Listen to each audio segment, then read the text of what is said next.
Good evening. Can everybody hear me? It's my great pleasure to welcome you tonight to this very special event at Western Michigan University. As briefly as possible, I'd like to just take a moment to thank some of the people who made this evening possible. First and foremost, I must thank David Halperin, who graciously offered to allow us to share in Ann Arbor's good fortune and did all the hard work involved in orchestrating Jamie O'Neill's visit to Michigan. This will be the second of only 3 stops in Jamie's mini tour of Michigan, which is funded by a grant from the Arcus Foundation and with the support of the University of Michigan's Lesbian Gay Queer Research Initiative and the Institute for Research on Women and Gender. Here at Western, I want to give special thanks to Arnie Johnston, Chair of the English Department, whose enthusiastic support of tonight's event was crucial as we worked to fit this late edition into a very busy schedule with the help of Michelle Reska. Very special thanks also due to Chuck Bentley Productions for videotaping tonight's reading. Many individuals and organizations helped us to get the word out, including Bonnie Benson and Tom Myers at WMU, Maren Heinrichs at Kalamazoo College, Sean O'Brien at Notre Dame, Gary Lee McCormick, Between the Lines, the Kalamazoo Gazette, the Western Herald, the Whole Art Theater, and the Kalamazoo Gay and Lesbian Resource Center. We're grateful for all of your efforts. And finally, thanks to all of you in attendance tonight, of course, without whom we wouldn't have an event at all. Thank you for coming out for this rare treat. Now it's my pleasure to introduce to you Professor David Halperin, the W.H. Auden Collegiate Professor of the History and Theory of Sexuality at the University of Michigan. David's provocative and influential work is already familiar, I know, to many of you. Tonight, he'll be introducing Jamie O'Neill. Please help me in joining and welcoming him.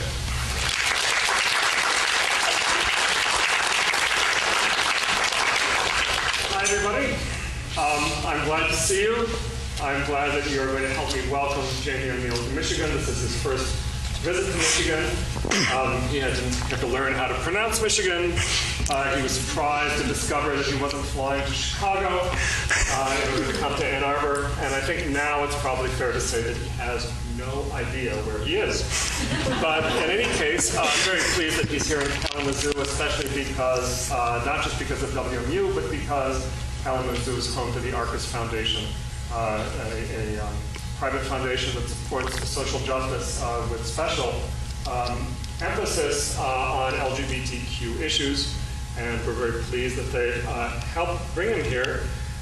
We, of course, would like to see more of you more often in Ann Arbor, but we understand that it's hard to get to, and sometimes it's good if we can bring people from Ann Arbor here, and that's what Arcus has helped us do.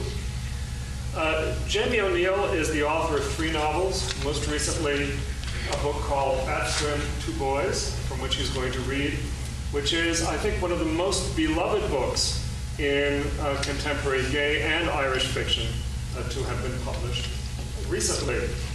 It's a book about bravery and heroism, about love and nobility, about dedication to a larger cause, and I actually like it anyway, which tells you what an extraordinary book it is.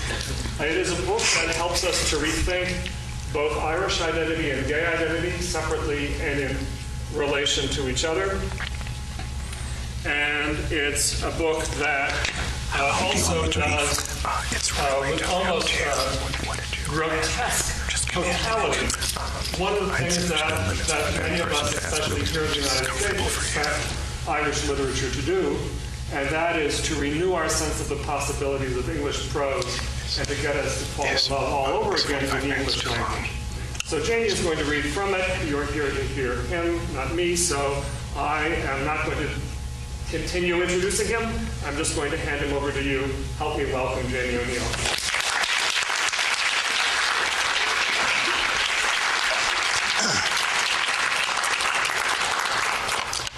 Thank you very much.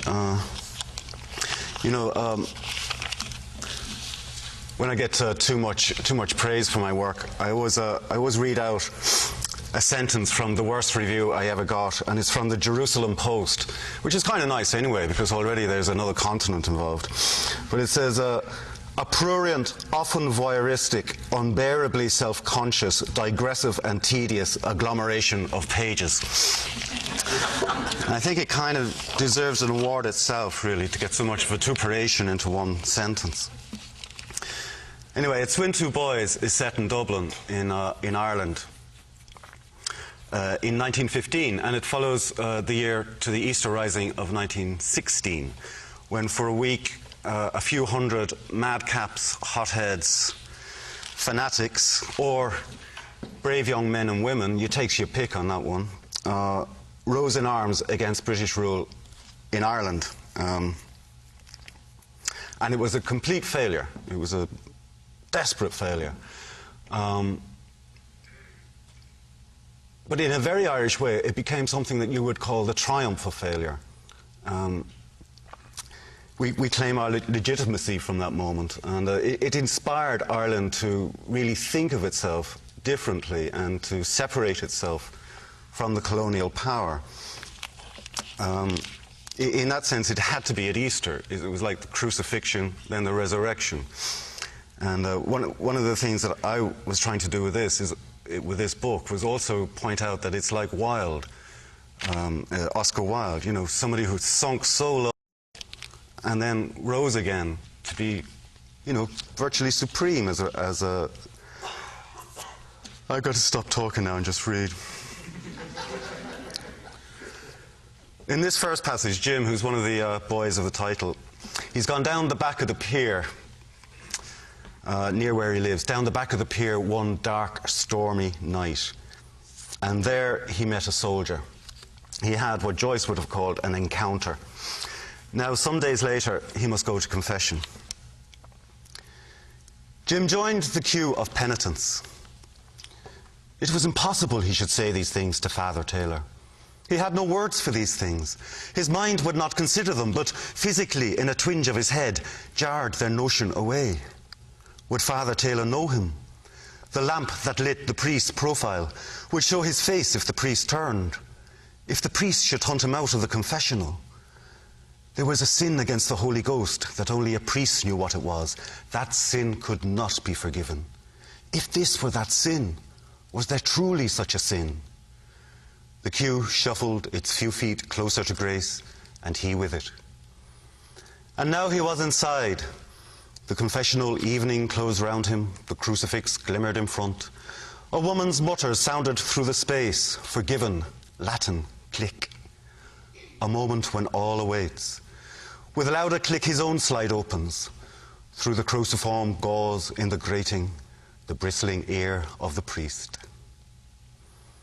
Jim told his sins that were commonplace and venial, hearing them for a national schoolboy's at his first confession. When he finished, the priest said, "Anything else, my son?" On Jim's hesitating, he prompted, as Jim had known he must, "Sins of impurity." Jim took a breath and, in its exhalation, outspilled the story. All the horrid notes in quavers and breves as he stuttered and paused. How the black bushes he had threaded between and the waves had splattered the pathway.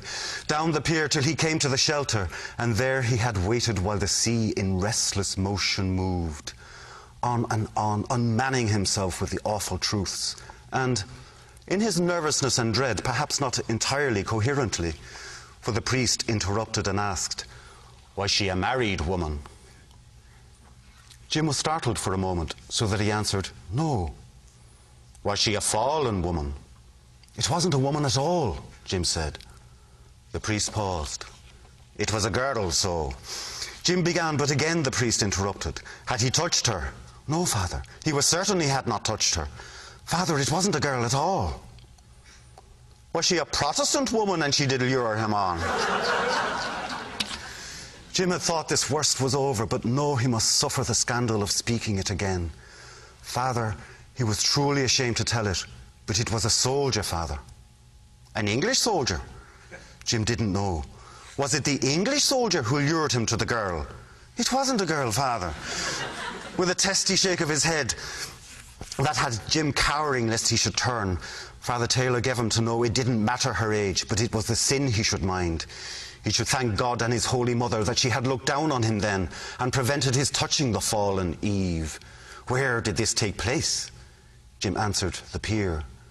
The pier, the priest told him, was a perilous place. The pier was an occasion only begging for sin. The pier, in fact, was a Protestant intrigue where they paid fallen women to parade in their finery and lure Catholic boys to their peril. Was he sorry for his sin? He was, but there really was no girl involved.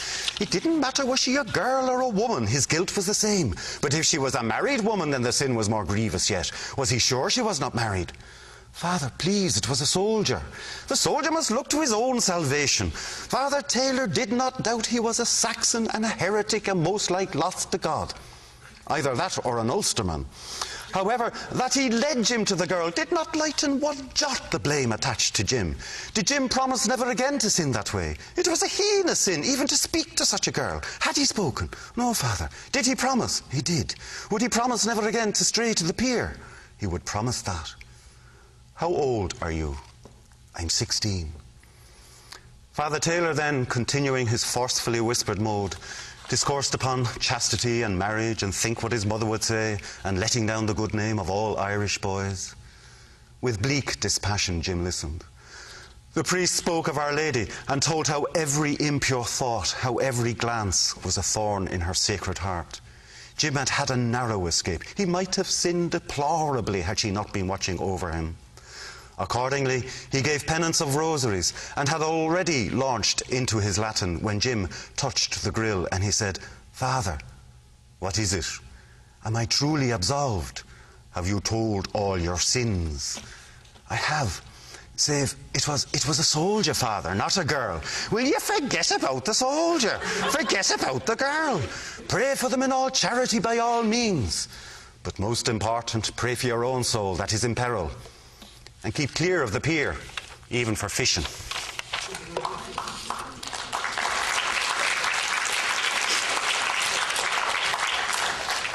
It's actually very difficult up here. I can't see any of you down. You could all have snuck off for a cigarette or a drink for all I know. So it's handy if you do clap. I know you're still here. You know, I gave a reading once in, where was it? It was in Philadelphia. And I don't know if you know the big library there. It's like a Gothic building. And I'd never read in such silence before. And, it was a Sunday, and it was like everybody they'd mistaken the library for a church. And I remember I stopped in the middle of a passage and I said, look, you could at least cough. Anyway, the heart of this novel, Between Two Boys, is the friendship, naturally, of two boys, Jim, whom you've just met, and Doyler. Jim is a shy and reticent schoolboy. I always have problems with that. That's something that's on the back of the paperback, shy, reticent schoolboy. You know, when somebody else describes your work, it never actually seems right. Anyway, he has a notion of a religious vocation, and Doyler, on the other hand, is a rebel. He's a bright boy from a hungry home. In this passage, Doyler takes Jim swimming the first time down at the 40-foot. The 40-foot was then a men-only bathing place on the lip of Dublin Bay. And any of you who've read that other Irish novel by another Jamie, this one, Jamie Joyce, if you know your Ulysses, you'll know that it opens at the 40-foot. It's where Buck Mulligan takes his morning dip in the snot green, the scrotum-tightening sea. And in a humbler vein, it's where I used to hang out when I played truant from school, because I went to school just down the road from there. Anyway, I'm just going to read now. I'm going to have some water first. Jim stalled in the giddy wind of the point. Get a move on, called Doyler. Slow as a wet week, so you are. Jim laughed out loud. Then he plunged down the steps into the gentleman's bathing place.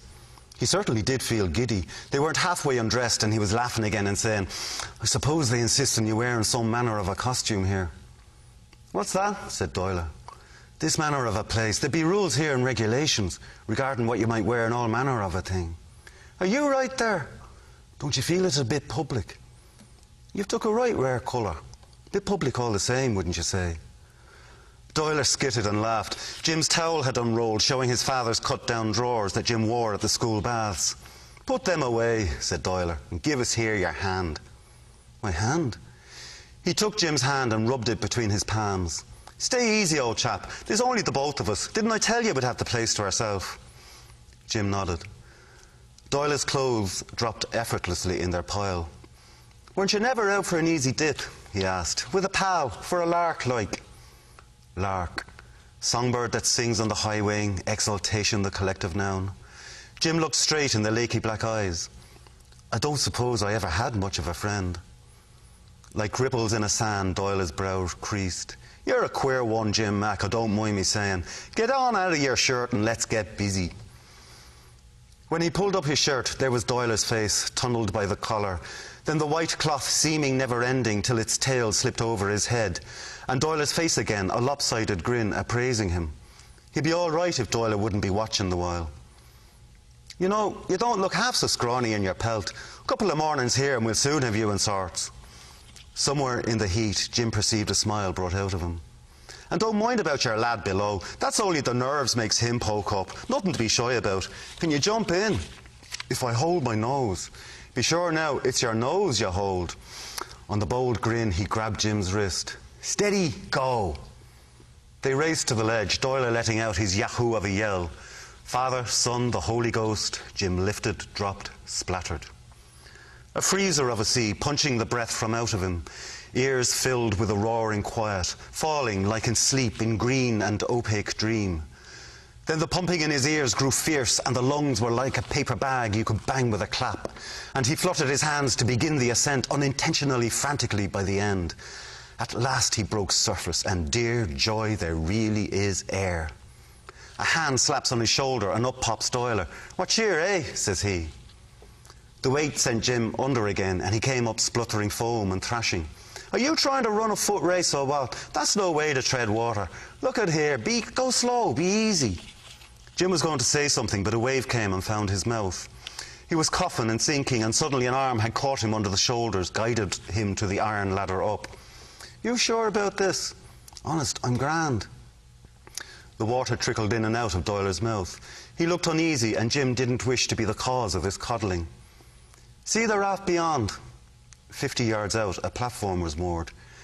Calm now and slow, any old stroke you know. Do you think you can make that? I can try. I'll tell you one thing, said Doyle. You're a plucky devil, I'd say. Plucky? Them times in the school baths, was you ever out of your depth? Once or twice. A wry look. Once, maybe. By mistake, actually. Mary and Joseph, no shortage of guts in this skin of my link, and you after leaping in like it was no bother on you. He would have swum to Howth and back and drowned it twice to bask in such praise. Are we straight so? He asked. Doyle laughed and splashed a hand through a wave. Straight as a rush, he answered. It was actually easier outside of the cove. The waves were against him, but consistently so, rather than bobbing round bewilderingly. His instinct was to exert his strength, pushed to the limit, but he heard Doyle's voice calling, steady on, be easy, and felt his calm, purposeful, foamless form at his side. It was a punisher, all right, and he was knocked up by the time he gripped the looping rope of the raft. But it was grand to look back on the undulant sea and trace the progress of his triumph. Pooped, destroyed. Rest a while, there's no hurry. Doyle climbed on the raft, sending it seesawing up and down, and sat with his arms about his knees. Water spilled from him, tracing the hairs on his legs, puddling onto the planks. On his chest, a medal caught the sunlight as he heaved. Steam rose from his shoulders. Hand up? No, I'm fine. Jim pulled himself up and sat beside, gazing back on the stretch of coast. The mountains swooned with a shadowy blue, but the nearer hills were bracken green and bracken gold. In the vivid air, nowhere seemed farther than an hour's walk. It came to him that the smell he usually took for the sea was actually of the land. Here in the waves, the breeze was clean. They were quiet a while, then Doyle said, Odd the way you lived all your life a spit from the sea and you never swam there. Bet you never went fishing neither. And he was off then telling of the shore, of the conger eel he caught once that near took a chunk of his hand, of going crabbing by Bullock Rocks and selling the crabs to the laddie-dads in the villas, of the 2 buckets of mackerel he got once, and how marvellous that was. Didn't he do nothing, only drop the lines and wait a crack. Lashins, I tell you, they was tumbling over themselves, the fishes, to get in inside of the boat. And while he spoke, Jim watched the places he indicated. Kelly Shore, the creamy rocks by Bullock Harbour, Muglen Sound with its deeper, ominous green where the mackerel shoaled.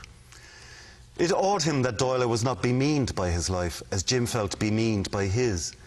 The lithe and wind-tanned body awed him too, so that he dared only glance at it obliquely, glance and blink, squeezing his eyes.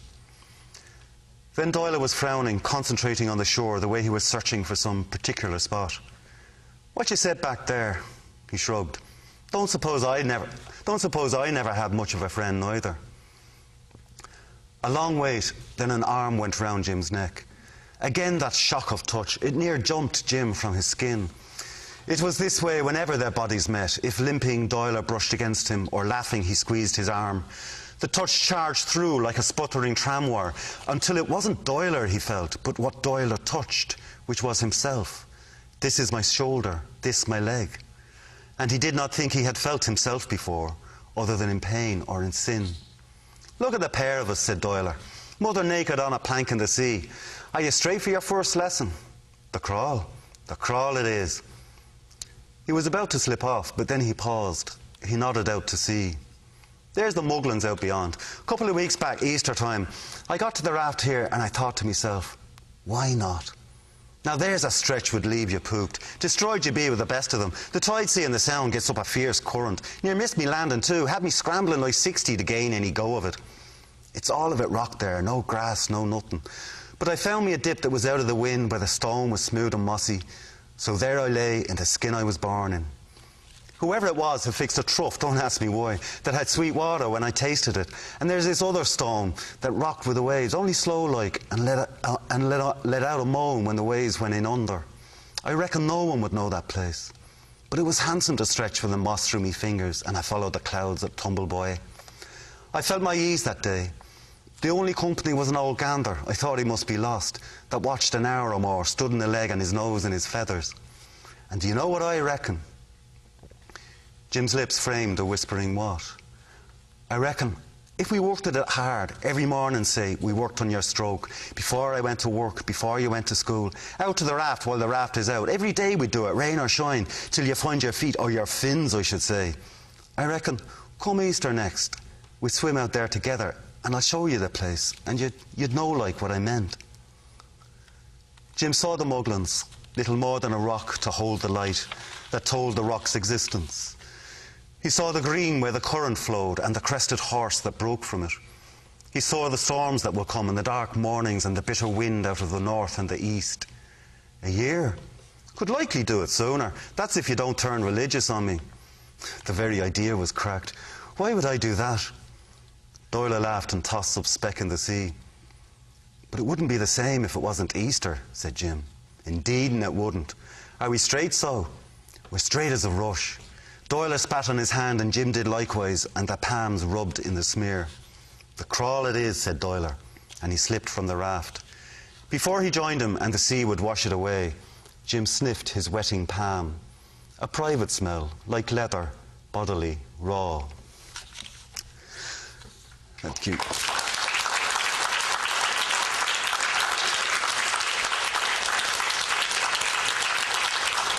Of course, what actually comes at Easter is this rising that I mentioned. And in the meantime, the swim, or the prospect of the swim, has taken on different meanings for the boys as their friendship deepens and as their love grows.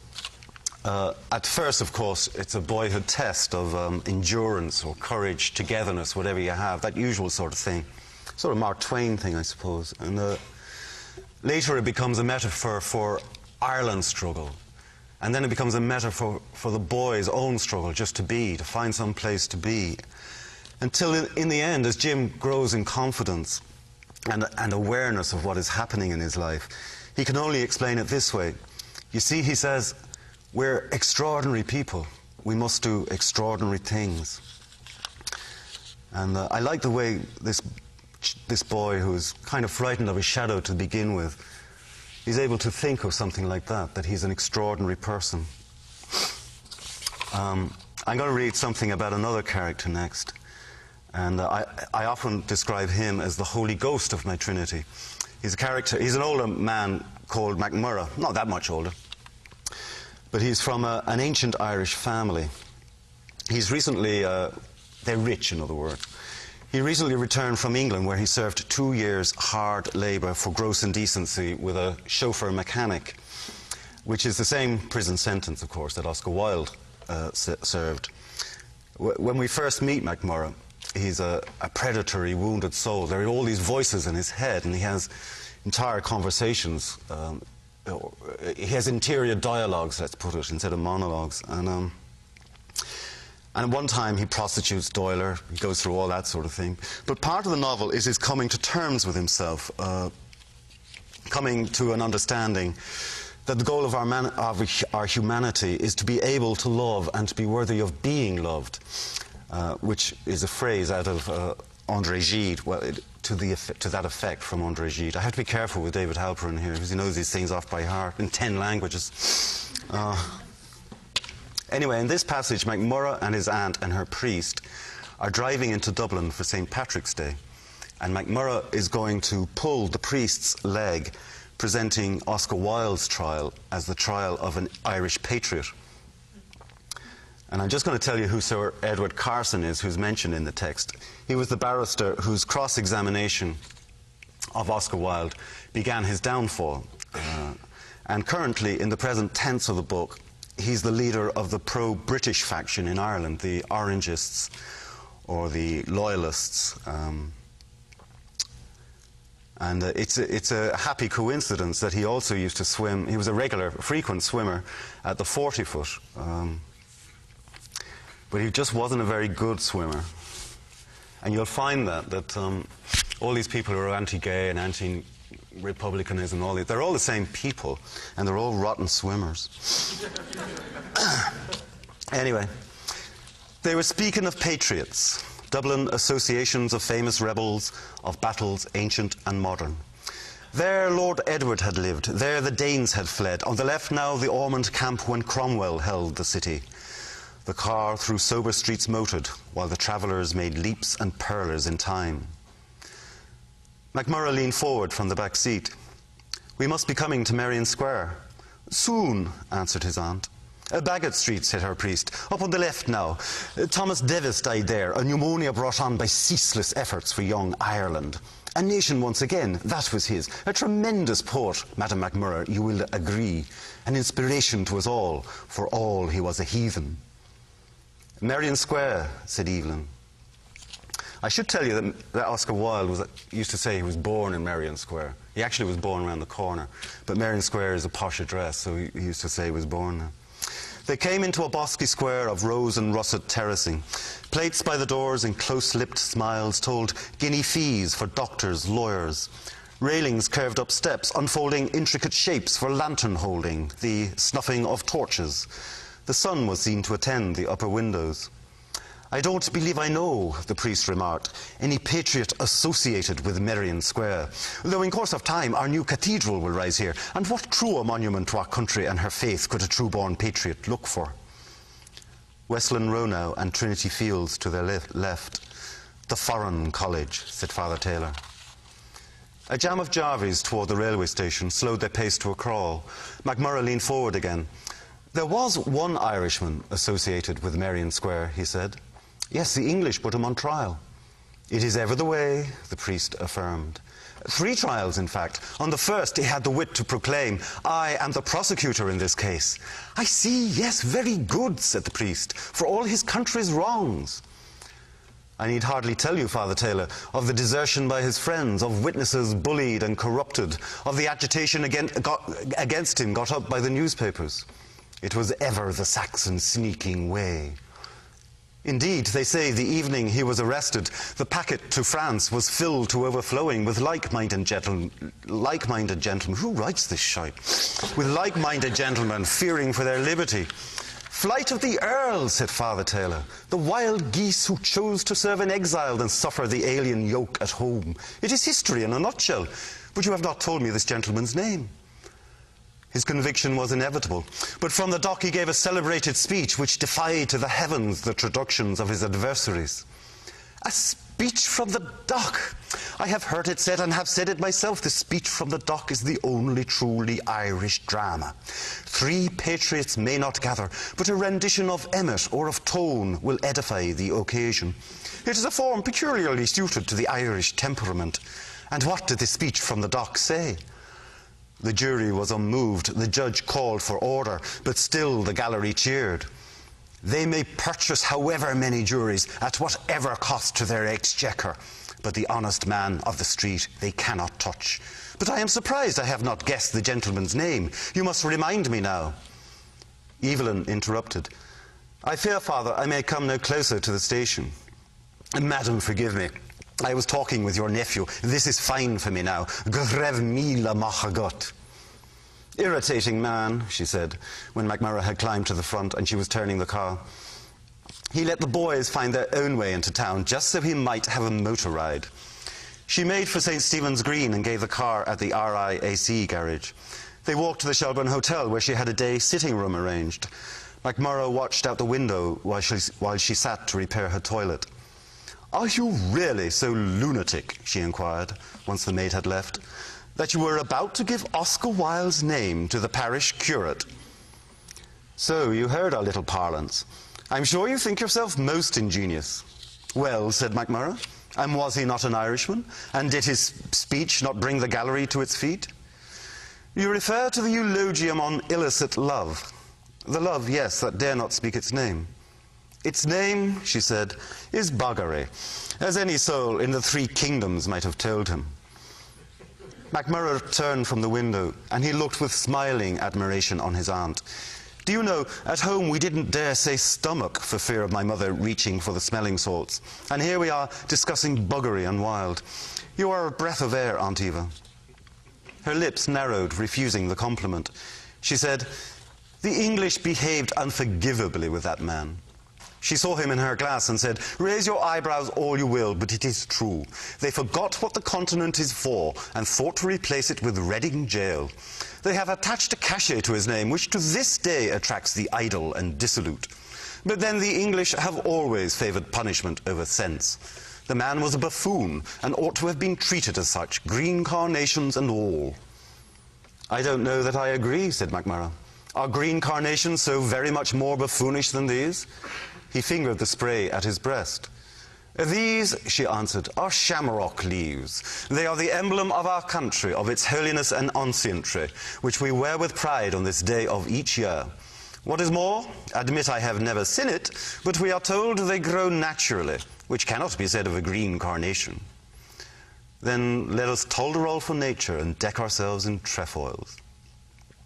She was quiet after this tease, while some emollient she smoothed in her face. "Anthony, it is a year since you came to me. I did not say then, but you frightened me. Your face was quite stark, and your tongue could be so cruel. I hated to see you brooding and picking over your hurts. Yes, I pressed you into activities. How else to help beyond feeding and lodging you? Perhaps I was wrong. Perhaps it is the 40-foot that has helped you, and I have done nothing at all. If so, I thank the 40-foot. But you have come through. Every day I see it, your old confidence returning.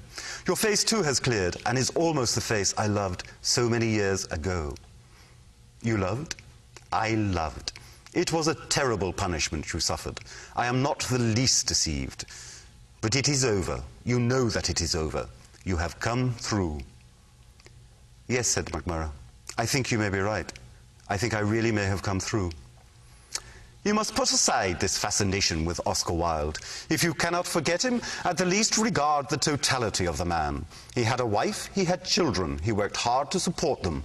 But for that other buffoon, Queensberry, this would be all we knew of the man, and we should all be very much the better for that." She rose from her seat. "Such a pretty green, St. Stephen's," she remarked, looking out the window. "I cannot think there is call for an umbrella." MacMurrough admired her from behind, with her beautiful hat that fell in lacy veils, cream and tan and umber about her shoulders. What she needed, he decided, was some poor relative to keep company with her, and whom she might quietly terrify. With a start, he realized this was he. She turned. "Boots," she said, and MacMurrough found a cloth. While he polished, he said, "Do you remember I mentioned I rescued a man? At the 40-foot, I do. Shall I let you in who it was? Do I know the gentleman?" "I believe you may." He looked up from his shoe polishing. "Sir Edward Carson." The mildest of surprises crossed her face. "You are sure?" "He gave me his card." And MacMurrough had not needed his card, for he knew that face well, had studied with perverse fascination the vignettes, the caricatures from the trial. And there he had stood before him, in the 40-foot of all places, with his chewy lips and distended jaw, his slanting eyes and slope-backed forehead. He stood there, draggled in his drawers, insisting on MacMurrough's use of his towel, the brilliant instrument of Oscar Wilde's fall, the classmate who had performed his task, as Wilde had predicted, with all the added bitterness of an old friend, and who since that eminence of the forensic craft, Pelion upon Ossa, had been fomenting orange trouble in his native sod. His aunt said, "It is wrong in me, I know, but I have never looked kindly on the 40-foot. It attracts all conditions, which is always unfortunate. But shall I tell you what I did? You are decided that I wish to hear. I'll tell you, because you may pretend dismay, but I know you'll find it amusing. I kissed him. Sir Edward Carson, lavishly on the lips. Yes, he had kissed him, clamped his mouth on that awful mug. Lips on rubbery lips he pressed, propelling his tongue inside the portals, kissed for all he was worth. And Carson had finally staggered away, spitting and spluttering like all the Irish Sea had vomited into his mouth. And MacMurrough had laughed like a schoolboy, and he heard now his aunt was laughing too.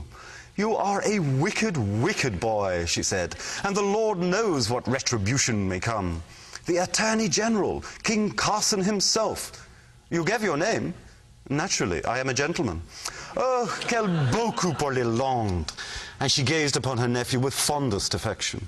She took both his hands in hers. "What a wonderful boy you are, and I did love you so, and I do love you still. Do you think he will make a stink? The man is a cad, and who can say what a cad may do? Let him utter a word, the country shall roar. Now let me look at you." In point of fact, they were not boots MacMurrough wore, but stout toe-capped Oxfords, puttees wrapped infallibly to his knees, cavalry breeches swished as he walked, then rather a plain, disappointing tunic, whose insignia on the sleeve, though he did not understand them, he was reliably informed, proclaimed him a captain of the Irish Volunteers. He even carried his very own swagger stick. "You look most becoming," she pronounced. She settled once again the shamrock at his breast. She angled her elbow. "I shall be proud to walk with my nephew this St. Patrick's Day through Dublin." Right.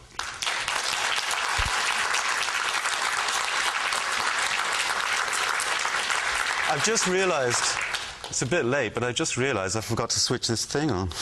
Can you hear me? No? I need to speak up. I can't hear you, so I'm going to keep on.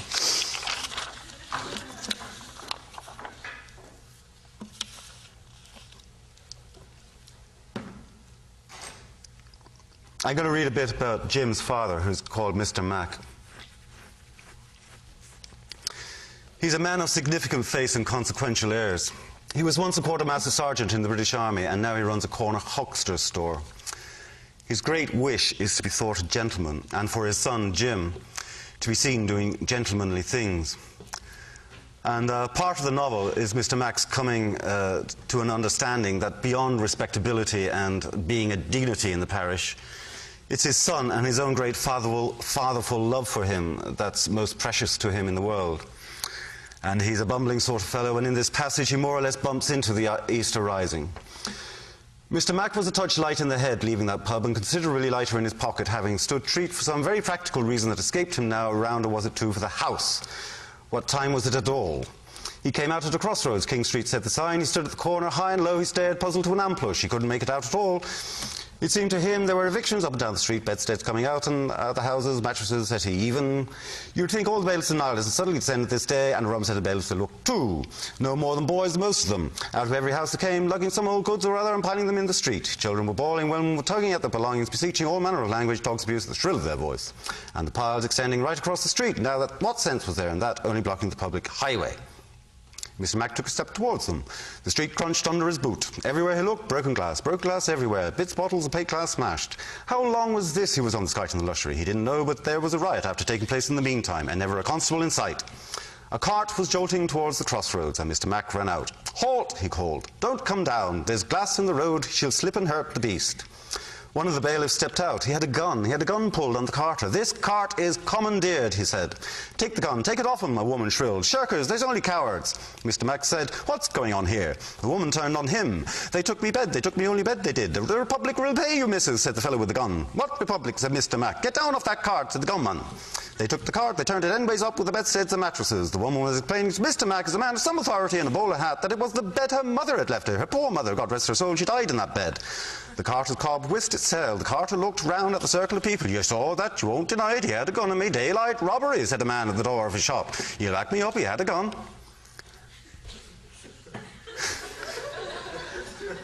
I'm sweating. Suddenly, down the street came the sound of gunfire. Holy Mother of God. Screaming and shoving, the people scattered, Mr. Mack with them, dodging into doorways. Mr. Mack peeked out. Nothing in the road save 3 girls who stood in a row with their aprons hitched, gaping, and a curious weazen man who hopped about. He had lost a boot, hopped about, bleeding from the glass and dodging bullets at the same time, making an extraordinary stoucawn of himself, for there were no bullets to dodge. Nothing at all was happening, and gingerly following the lead of the bolder class of urchin, Mr. Mack came out in the street again. Another crackle of musketry, and they were all scarpering anew, but the fire was sustained now, and clearly from down by the river, way down by the forecourts, Mr. Mack heard. He had received a fierce dig in the ribs, and he was looking about for the culprit, saying, "Now, now," with his finger raised, when a cry went up, "Lancers! The Lancers! The Lancers is coming!"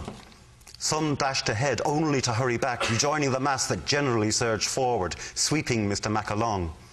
"Now we'll see the fun," said a man in his ear. "The Lancers is the boyos will sort them blackguards."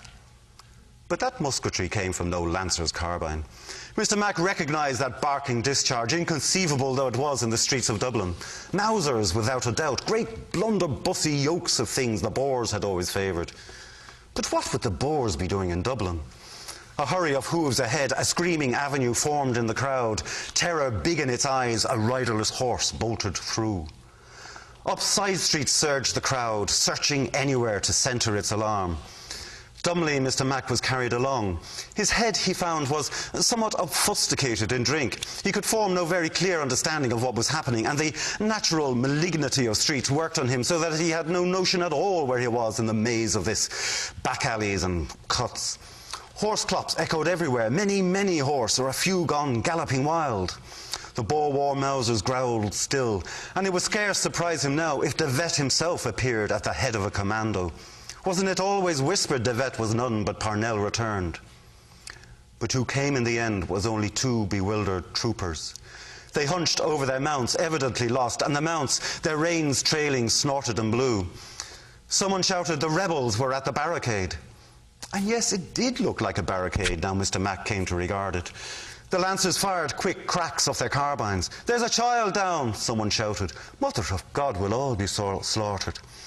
The barricade returned a broken, blustering volley. Chunks of masonry showered off the walls. The crowd had scattered, losing Mr. Mack his hat. The 2 horses bucked and tossed, going at a strange diagonal gait, sparks firing off the cobbles, till they reared wildly, bucketed up another side street. "A child is down," the call kept going round. Mr. Mack darted out to retrieve his hat, and the crowd, that stupid, poking, gawping mass, heaved behind him again, pushed him down once more to the barricade, breached the rickety thing and flooded through, tumbling it down behind them. Mr. Mack glimpsed a face bloodied below, not a child's, thank God, trampled over. A group of men from the barricade, some had green sort of uniforms on them, were advancing with rifles up the farther street. "Who are they supposed to be?" said Mr. Mack. "Them are the Sinn Féiners," said his neighbour. "Oh, they're Sinn Féiners," said Mr. Mack, peering the better to see these queer, near-fabled specimens. "They'd be thinking to cut the troopers off at the corner." Mr. Mack saw them kneel and ready their aim. He crossed himself. "If them fellows knows to shoot at all, them Lancers will be slaughtered," said his neighbour. "King's men and all. Mother of God, we'll all be slaughtered." Some in the crowd yelled a warning, but no horseman would hope to hear above those cobbles. The troopers came. The rebel guns fired. Snarling, they fired. The troopers slumped from their saddles, thumped in the road. The people stood stunned. "Murderers!" someone called, but the cry was not taken up. Stunned, disbelieving, appalled, and fearful. Slowly the people moved back, separating from the deed-doers. A Sinn Féiner lad ran down the road, waving a trooper's lance. In the quiet of the fading hooves, he waved it. He had a flag attached, a queer flag in equal divisions, green, white, and orange. He lodged the lance in a manhole plate in the middle of the street, and there the flag flew, green, white, and orange. "Murderers, murderers," came that voice again, all alone in the quiet. The lad's face flushed with a ferocious courage. He raised his rifle and fired in the air.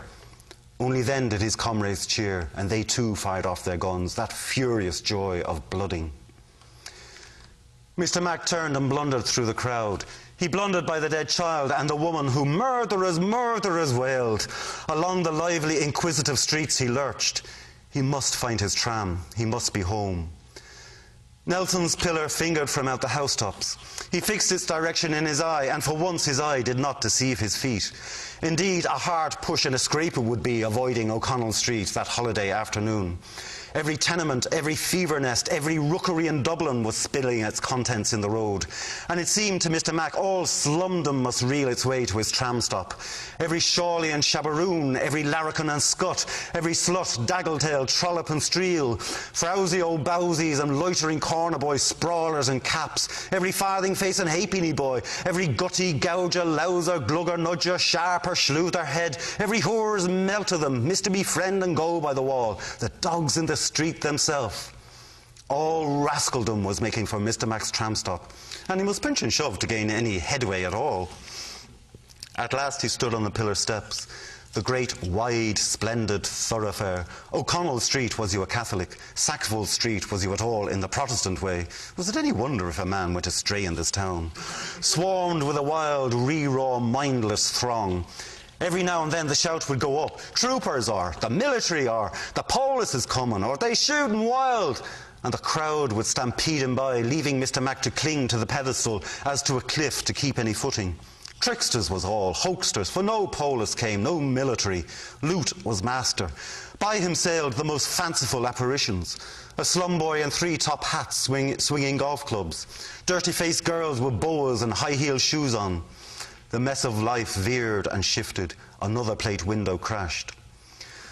Across the way where the crowd thinned was the General Post Office. The Sinn Féiners held it. He could see nothing of the Sinn Féiners themselves, bar the muzzles of guns that poked from the windows and crouching forms behind the parapet on the roof. That same strange, unaccountable flag, green, white and orange, flapped above them. What on earth would Sinn Féiners want with a post office? It crossed his mind in a daft way that they, like him before, had mistook it for a bank. Handbills were posted all about, slapdash affairs with shoddy spacing and type. Something in Erse, some further flim-flam in English. The Provisional Government of the Irish Republic. To the people of Ireland, signed then by a poweration of names nor he nor anyone else had heard of. The Lancers had charged hit too, it was told. There was a dead horse down the way. All about the steps, flowers were strewn and trampled where the flower sellers' stalls had been toppled.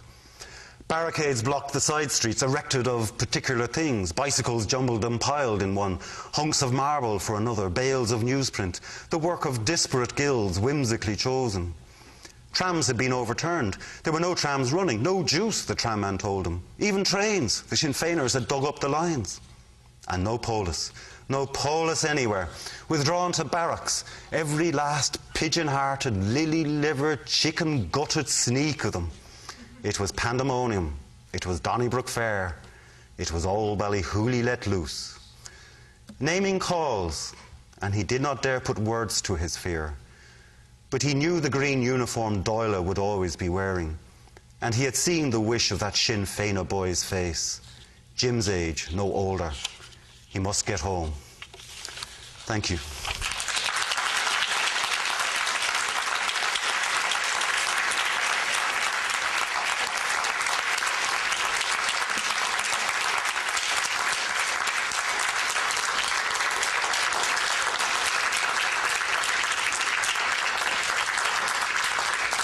I don't know if you got any questions. I'm happy to answer anything you got to ask. But you don't have to ask any.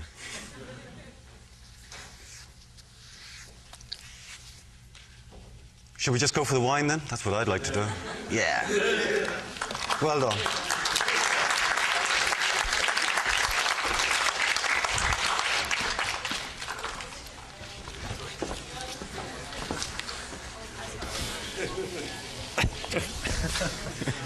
Great. That's wonderful. Okay, now we need to disencumber you of Yeah. technology. This case him. This case him.